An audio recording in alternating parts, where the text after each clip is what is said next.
एका 67 वर्षाचे व्यक्ती बोलताना मला म्हणाले, बेटा, काल रात्री झोपताना मी विचार करत होतो की मी आयुष्यात काय काय पापं केली. मी म्हणालो, यादी तर खूप मोठी असेल. ते म्हणाले, हो, खूप मोठी आहे.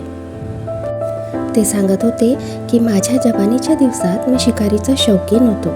एकदा एक गर्भवती हरिणीला माझी गोळी लागली आणि ती तिथेच तडफडून मेली. अनेक वर्षानंतर जेव्हा माझं लग्न झालं तेव्हा घरातल्या वादांमुळे माझ्या पत्नीने आत्महत्या केली. मृत्यूच्या वेळी माझी पत्नी गर्भवती होती. तिच्या पोटात माझी 2 बाळं होती. ती सुद्धा वाचली नाहीत. त्या दिवशी मला समजलं की त्या हरिणीच्या तळमळ आणि शापामुळे माझा कसा नाश झाला. आज मी एकटा आहे. ते म्हणाले, जगात विनाकारण कोणाचा पाप आणि हक्क घेऊ नका, कारण इथे प्रत्येक गोष्टीची किंमत चुकवावीच लागते. आणि एक अगदी मनातलं सांगू तर जगात कुणाचंही मन दुखावणं एवढं मोठं पाप नाही आहे. म्हणून जपून बोला. वागताना कुणालाही हर्ट होणार नाही याची काळजी घ्या. तुम्हाला ही मनबोली कशी वाटली ते मला नक्की सांगा. धन्यवाद.